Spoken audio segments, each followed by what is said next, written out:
अच्छा, मैंने एक बात यूं लगी भाई वो आपसे पूछनी चाहिए, कितनी सच्चाई उस बात में, वो मैं आपकी थोड़ा सा, अगर वो बात सच है तो मेरा पर्सनली आपको बहुत धन्यवाद है उस बात का। कहीं ना कहीं मैंने आपके बारे में सुना था कि आपके पास 5-6 प्लाट थे और वे सारे आपने इस चेयरमैन पद में आने के बाद वे भी बेच खाए, अपने देश खातर लगा दिए, कैसे, वो क्या सच्चाई उस बात में? तू मेरी जो मैं भीतर तक की बात ले रहा है, मेरी घर तक की पहुंचा मैंने लगे तेरी भी। भाई साहब इतना तो मैं नहीं कर, मतलब मैंने ऐसा सुन में आ गया 5 प्लाट थे आपके पास, वे भी आपने लगा दिए। सच बात बोलूं जी, मेरे पल्ला आज कुछ को नहीं, मेरी औकात इतनी को नहीं कि मैं आज गाड़ी खरीद लूँ। मैंने लगा गाड़ी खातिर ही मैंने चंदा इकट्ठा करना पड़ेगा। सच में मेरे घर वाले मेरे नाम कुछ भी को नहीं करवाते, सिर्फ इस दुख के मारे कि मैं उसको चीज़ को बेच दूंगा। सिर्फ इसलिए जो भी मैंने था सब ने उछावर कर दिया। भाई साहब स्कॉर्पियो होती थी वो भी मैंने बेच दी। मैंने क्या नहीं किया यार, मेरे को याद तक ये समझ में नहीं आती। और जो आज ये सीएम हाउस में बैठे हैं ना, इनकी जन्म कुंडली निकाल के देख ले जो किसी ने भी बीजेपी के लिए काम किया हो आज तक। सिर्फ ये सारे के सारे फैक्ट्री में काम करते थे, वो झुंड उधर से उठा गए और सारे कब्जा करके बैठ गया। ये मोदी जी का नाम बदनाम कर रहे हैं, ये मोदी जी के नाम पे खा रहे हैं, इनका कोई वजूद नहीं अपना। अरे हमारा यही कसूर है कि हमने मोदी जी के लिए काम किया। वो दिन भूल गया जब 14 के अंदर रॉकी मित्तल जगह जगह जाता था, हर प्रोग्राम में रॉकी मित्तल होता था। पूरे बड़ौदा में आपके गीत चले सर? मेरे गीत चले, जो लोगों को ये प्यार करता था उनसे गीत बनवाता ना। ये बड़ौदा के अंदर मैंने कितनी रिक्वेस्ट करी, सर मैं चुनाव के अंदर प्रचार करना चाहता हूँ। योगेश्वर की बहुत फाइट करता, जीत होती, इसने मेरे तक को नहीं जाने दिया। क्या करेगा रॉकी मित्तल? यदि क्या करेगा नहीं रॉकी मित्तल तो आपने क्या कर लिया? अरे कम से कम तूने मेरे को हटाना था, नए साल पे तो हटा देता। किसान आंदोलन अब चल रहा है, अब 7 जगह चुनाव चल रहे हैं, उन पे क्या इफेक्ट पड़ेगा? हाँ, ये बात भी याद आ गई मेरे को। अभी इलेक्शन का टाइम है, यहाँ पे तो कहीं ना कहीं वोट बैंक को एज ए रॉकी मित्तल सोच ही सकते थे भाई, कम से कम जो अग्रवाल की वोट है वो तो हो ही सकती। इस बारे में सोचा? भाई साहब मैं हर जाति का हूँ जी, युवाओं के अंदर प्रचलित हूँ जी। मैंने कभी जात पात की बात नहीं करी, उल्टा जात पात सीएम साहब ने फैलाई है। जब हम बच्चे होते थे, हमारे गांव में शहर में कोई भी जात पात नहीं थी, ये जाट है ये गैर जाट है कुछ भी नहीं है। लेकिन मैं सरकार में होते तो सरकार के गुणगान करना पड़ेगा, हो सकता है कि मैं भी करूं, लेकिन ये कोई तरीका नहीं है। लोग कह देते हैं, कमेंट करते हैं, मैं कट्टर हिंदू था हूं रहूंगा, मैं मोदी भगत था हूं रहूंगा, और मेरा एक पर्सनली मामला है, मैं मोदी जी को नहीं छोड़ने वाला। यदि मोदी जी घर से बाहर निकाल देंगे एक अलग बात है, यदि कोई पार्टी से निकाल देगा एक अलग बात है, लेकिन रॉकी मित्तल ऐसी काम नहीं करेगा। और हिंदुत्व की बात है ना, मैं हिंदू ही कट्टर था हूं रहूंगा, लेकिन इसके बावजूद मैंने कोई जात पात की बात करी हो, मैंने किसी से नफरत करी हो? मेरी तो फैन फॉलोइंग कर हर जाति का आदमी है। मैंने तो एक ही बात बोली कि एक एक जाति को चुन चुन के क्यों खत्म कर रहे हो? हमारे हरियाणा के अंदर कितने लीडर थे? पिछली सरकार में रामविलास शर्मा जी थे, 4-5 मंत्रियों का नाम लिया, कैप्टन अभिमन्यु जी थे, ओपी धनखड़ जी थे जी। उसके बाद अनिल विज जी थे। मेरे को बोला जाता है कि इनकी फोटो नहीं आनी चाहिए गाड़ों में। उसके बाद विप्पल गोयल जी का टिकट काट दिया, कभी वो सीएम न बन जाए। राव नरबीर जी का टिकट काट दिया, कभी वो सीएम न बन जाए। तो हर जगह चौधरी बीरेंद्र सिंह थे, राव इंद्रजीत जी थे, किसी की चलती है क्या? आज सारे घर बैठे हैं। मेरे को छोड़ो, एक एक करके जैसे बुगला भगत होता है ना, दिक्कत भगत है जितना आपने बताया संत तो बुगला भी है, और लेकिन खावा तो मच्छी है। एक एक चुन चुन के सारा तालाब खाली कर दिया, मेरे को भी खाली कर दिया। बस एक ही दिमाग में था कि ये मोदी भगत है, कदे न कदे बड़ा लीडर बन जाएगा। जब मेरी किस्मत में मेरे राज ये होगा ना तो भी बनूंगा मैं। हाँ, कोई नहीं रोक सकता उसको, कोई नहीं रोक सकता। अरे आज तक एक अंडरवर्ल्ड थे मेरे को धमकियां आई, बड़ी बड़ी धमकियां आई, मैंने क्या नहीं किया उनसे, मैं कभी नहीं डरा। और इसने मेरे को डरा के धमका के बहुत कोशिश करी, मेरे तो लास्ट में तंग आ गया। मैं कहा भाई मेरे को गोली मार दो, कोई केस करके मैंने भीतर कर दो, 2 रोटी खानी। गोली मारने से मेरे को याद आया, कल एक किसान थे जो करनाल साइड से, गोली उन्होंने खुद को मार ली, सुसाइड कर लिया, बाबा राम सिंह जी। भाई साहब ये बड़ी दुख की बात है भाई, किसानों की लड़ाई में उसने देखा कि ऐसा होकर उसने गोली मारी। मैं बड़ा, मेरे को दुख हुआ, मेरा खट्टर साहब ने गोली मार दी। वो तो बेचारा चला गया, मैं जिंदा लाश बन के घूम रहा हूँ। लोगों को क्या मुंह दिखाऊं कि तूने मोदी भगत था, आपने मोदी जी कितना काम किया, आप भाजपा के लिए मरते थे, आपने हर बंदे को, विपक्ष वाले को, भ्रष्टाचार के हर विपक्षी को नंगा किया जो भ्रष्टाचारी थे। लेकिन अब देखना है कि फिर मैंने एक बात बोली, यदि मैं ईमानदार था तभी तो 1500 करोड़ की बात करी। पिछली बार भी मैं जब सस्पेंड करे था भाई साहब, जब भी मैंने भ्रष्टाचार की बात करी थी, जे मैं इनकी इतनी भ्रष्टाचारी होता तो मैं भी कमा लेता। और 4 साल पड़े हैं, आज जोड़ के मैं भी 4 साल मजे मार लेता। मुझे मजे नहीं मारने, मेरा भी जमीर है, मेरा भी स्वाभिमान है। भगवान का जमीन जदाद है, दुकान है, आड़ती की दुकान है, बिजनेस है, कमा खा लेंगे, कोई सब कुछ हो जाएगा। लेकिन एक बार भाईचारा चला जाए ना और स्वाभिमान मर जाए, दोबारा नहीं आता भाई। ये जिंदगी के अंदर एक बात बोलूं, ये कभी भी सोच के चलना, ये गाड़ी घोड़े कभी भी आ जाएंगे किस्मत में होगी तो। लेकिन भाई साहब भाईचारा, जमीर, जैसे आड़ती मेरे दोस्त भी है, रिश्तेदार भी है, मेरा बापू भी आड़ती है, लेकिन उनके खिलाफ बोलकर वो चीजें कभी नहीं आएंगी। भाई आज रॉकी मित्तल जी दिल से और इतने भावुक होकर जो बात कर रहे हैं, बड़ा दिल में लगने वाली है। और जो किसान जो कल सुसाइड करा, तो यार उससे सीरियसली जब कोई इस तरह की घटना 3-4 घटना होली, मैंने बड़ा दिल यूं लगाया यार, ये तो बहुत किसानों के प्रति जो अब हो रहा है वो बड़ा दुखदायक है और दिल को पसीजने वाला काम है। अच्छा, तो मैं वापस आता हूं सर। जो किसान आंदोलन के बारे में तो खैर आपने खट्टर साहब का गीत बनाया नहीं, उनका जिक्र नहीं करा, ये तो आपको भुगतनी पड़ी सजा। एक बड़ौदा में मैंने कहीं ना कहीं से एक पॉइंट लीक हुआ था, एक बात लीक हुई थी कि प्रसाद ने तो कुत्ता ले भाग्या। प्रसाद कौन था, कुत्ता कौन था, इस बारे में आपका क्या कहना है? खट्टर साहब का कुछ ऐसा बयान था। खट्टर साहब ने बयान दिया था कि किसी ने मंदिर में से प्रसाद लिया, उन्हें पीछे हाथ कर कुत्ता लेकर भाग गया, बाकी देखते रह गए। जी, वो कुत्ता कौन था? ये तो उस बाहुबली फिल्म की याद आ जाती है कि जो बार बार पूछते थे कि बाहुबली को कटप्पा ने क्यों मारा। हाँ, जे हम अपने उसको जो कैंडिडेट है उसको कुत्ता कहेंगे तो जनता क्या सोचेगी कि भाई था ना कुत्ते तो टिकट दे गया। जिसको सीएम साहब भी ऐसे अपशब्द बोल रहे हैं, उसका बेचारे का इलेक्शन वहीं खराब हो गया। तो कुत्ता योगेश्वर को कहा गया आपके वो तो हिसाब जब से? कुत्ता कौन लेके भाग गया रोटी, प्रसाद कौन लेके भाग गया? पहले बोले कपूर सिंह निर्वाण को बोला, वो बोला मैं तो लेके भाग गया को नहीं। फिर उसमें लेके कौन भाग गया? योगेश्वर था जिन्हें टिकट मिली। मैं तो कहता नहीं, ये तो उसने खुद ही कपूर सिंह नरवाल ने कहा भाई वो तो कैंडिडेट को कह रहा है, मेरे हाथ में तो लग गया कौन प्रसाद, प्रसाद तो वो लेके बैठ गया।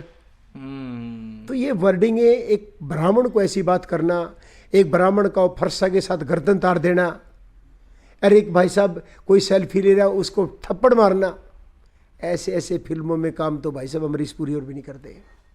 वो भी पर्दा के पीछे करें जो करें, सरेआम तो वो भी नहीं करें थे। अच्छा, जो 4-5 मंत्रियों का आप नाम लो, क्या आपने यूं लगा है कि वो डरे हैं खट्टर साहब से? जोकर खट्टर साहब को भाई साहब एक बात बताता हूँ जी। अब की बार 2019 से पहले मेरा गाना बड़ा पॉपुलर हुआ था, कमल का बटन दबा वोट पाएंगे मोदी की दिल खोलकर जी। उस गाने के ऊपर 5000 मुस्लिम लोग नाचे थे पुनहाना मेवात के अंदर जी। और उनका श्रेय जाता था रहीसा खान को। पहला मुस्लिम विधायक था जिसने मुसलमानों से वंदे मातरम के जयकारे लगवाए, भारत माता के जयकारे लगवाए जी। वहां बीजेपी का कोई झंडा पकड़ने वाला भी नहीं था मुसलमान, बिल्कुल। उसके बाद भाई साहब उस बंदे का टिकट काट दिया गया। कापड़ीवास जी का क्या कसूर था, टिकट काट दिया, बोला मेरे को पसंद नहीं है। उसके बाद भाई साहब उसका श्याम सिंह राणा का टिकट काट दिया, मछरौली जी का टिकट काट दिया, दिनेश कौशिक, रणधीर गोलन, कितने इतिहास है, राव नरबीर, विपुल गोयल, भाई पसंद नहीं है। और वही बात मेरे को बोली सीएम साहब ने कि दफ्तवार को आप पसंद नहीं है, पसंद ना मेरा रिश्ता करवाना भाई। पसंद ना पसंद की बात ओढ़ा चाला है, जित रिश्ते होते हो कोई रिश्तेदारी बनती हो, हमने काम करना है, ईमानदारी से काम करना है। तो इसके अंदर पसंद ना पसंद है, काम देखो, काम मेरी पसंद होनी चाहिए। मेरा चेहरा देखोगे क्या? सही बात है जी। तो भाई बहुत सारी बातें जो इस तरीके से सामने आई। अच्छा, लास्ट प्रश्न सर मेरा ये है आपसे कि जो निर्दलीय विधायक हैं, कभी तो वो यूं लगा है कि वो किसानों के पक्ष में जा रहे हैं और कभी अखबार में खबर यूं आ जाए भाई खट्टर साहब अच्छा काम कर रहे हैं, ऐसे ही क्या कुछ मामला चल? भाई अपने पे तो दोगली नीति होती नहीं। यदि वो ऐसा करते हैं भाई कभी किसानों के पक्ष में कभी उनको, उनको क्लियर करना चाहिए कि वो किसानों के पक्ष में है के खिलाफ है। वो तो उनके ज़मीर की बात है। भाई मेरे से तो सौदेबाजी होती नहीं है, मैं तो क्लियर इंसान हूँ। आपको मैं भी तो लग रहा है भैया ऐसा ही? मैं रुखी सुखी खा लूंगा। मुझे एक बात याद आ गई आपकी बात से, जी जब भगवान श्री कृष्ण जी धृतराष्ट्र पे गए, जैसे हमारे वाला धृतराष्ट्र पे गए और उसने बोला भाई कोई बात नहीं, ये आपके बच्चे हैं, इन इंद्रप्रस्थ दे दो। ने बोला इंद्रप्रस्थ को नहीं देवा, ने बोला इन्हें 5 गांव दे दो सोनीपत के, ये छोटे मोटे कमा खा लेंगे। बोले इनको तिल की जगह भी को नहीं देवा, वही मेरे गले बनी है। मैंने कहा छोटा सा तो दे दे पद, मेरी इज्जत रहेगी, मैंने इतना काम कराया, लोग ताने मारेंगे, उस पत्ते बिठा दिया। लेकिन एक बात की गारंटी है, जिस तरह उनका सत्यानाश होता है ना धृतराष्ट्र और का कौरवों का, सत्यानाश इनका भी निश्चित है। क्योंकि जब जब अच्छे लोगों को राक्षस ताते थे, उन राक्षसों का अंत आ जाता था। फिर परमात्मा देखता था और परमात्मा उनका दी एंड कर देता था। दी एंड इनका भी होगा और ऐसा एंड होएगा इनका, ये जोड़ा ठट्ठा के फिरेंगे, इनकी चाप पूछनिया नहीं पान का, कोई इस बात की मेरी गारंटी है। क्योंकि इन लोगों ने जुल्म बहुत करे हैं। जब ये इनके जुल्मों का हिसाब किताब होगा ना, जनता एक एक जुल्म का चुन चुन कर इनसे बदला लेगी कि कितने जालिम लोग हैं वो लोग जो अपने भक्तों को भी नहीं छोड़ते, मोदी भक्तों को भी नहीं छोड़ते। अब तो आपके पास कांग्रेस वालों के खूब फोन आते होंगे, विधायकों के, पूर्व विधायकों के। कांग्रेस तो खुश हो रही होगी, क्योंकि कहीं ना कहीं उन्होंने यूं भी लगा है कि भाई अब रोके मित्तल जी एक अच्छे पॉपुलर चीज है और अब भाजपा के लिए तो लड़ाई होगी, अब कांग्रेस में शामिल हो रहे हैं। तो कांग्रेस में शामिल होने के आपके कितने चांस या किसी भी पार्टी में? देखो मेरी बात सुनो, मैं ना कांग्रेस में शामिल हो रहा, आप पार्टी में नहीं शामिल हो रहा, ना मैं किसी अन्य पार्टी में शामिल हो रहा। मैं मोदी जी का और मोदी जी का रहूंगा।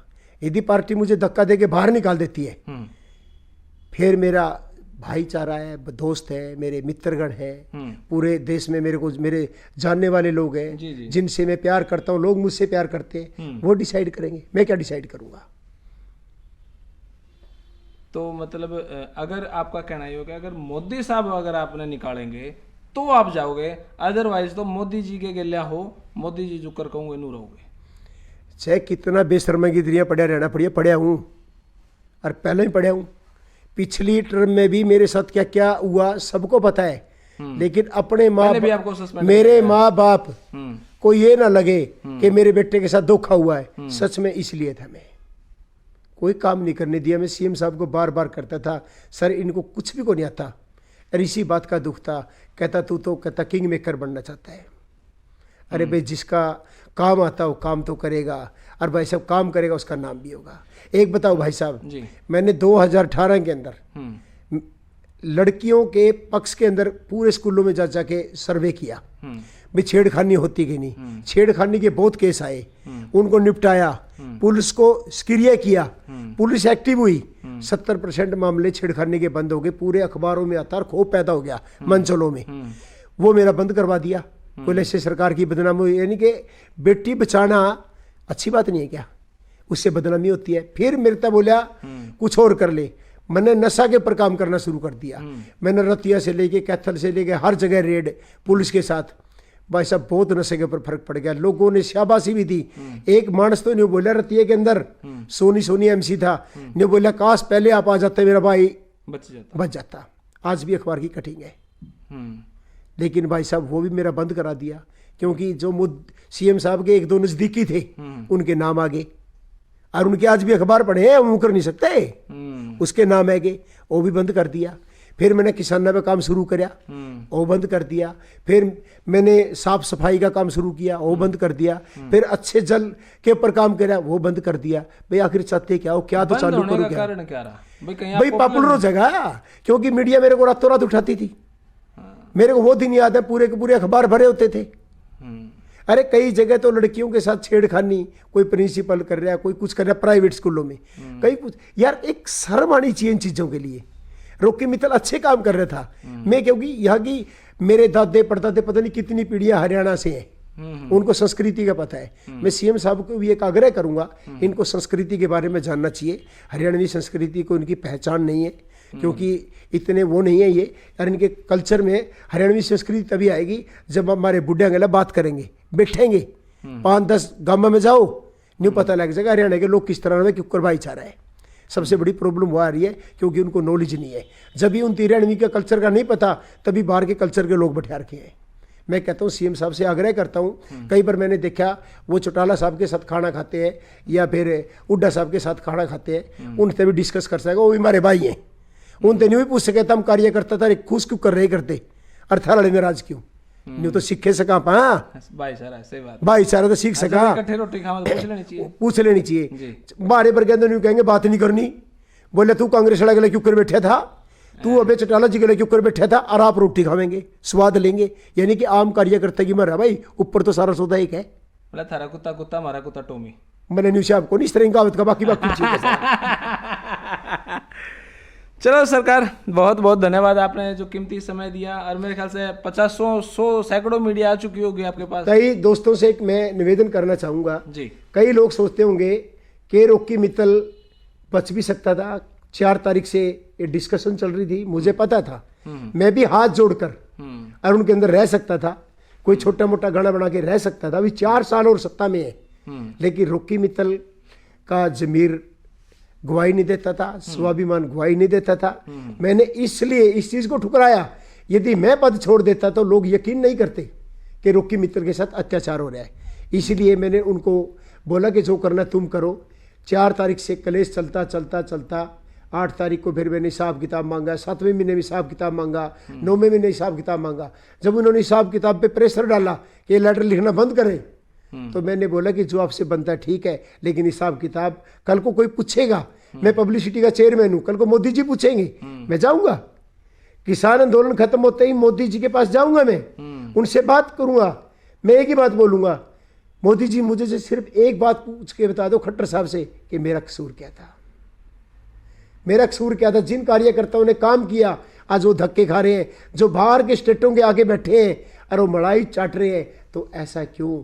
क्योंकि यार जितने भी हमारे हरियाणा के लीडर थे एक एक करके खत्म कर दिए गए, ऐसा क्यों? बुगला भक्त बन के सारी मछलियां खा गए, ऐसा क्यों? बहुत बहुत शुक्रिया सर आपका, बहुत बहुत शुक्रिया। तो भाई ये बड़ा कीमती इंटरव्यू, और इस इंटरव्यू का टाइटल भी ऐसा क्यों और मेरा कसूर क्या था, इस तरह के को बनाया जाएगा। और भाई पहली बार मैं रॉकी मित्तल जी से तो खैर कई बार मिला हूँ, लेकिन आज पहली बार यूं लगा कि कहीं ना कहीं सोचना चाहिए सरकार को। बड़ी दुखद ये घटना है जो पूरे हरियाणा ही नहीं पूरे देश में वायरल हो रही है। धन्यवाद। जय हिंद, भारत माता की।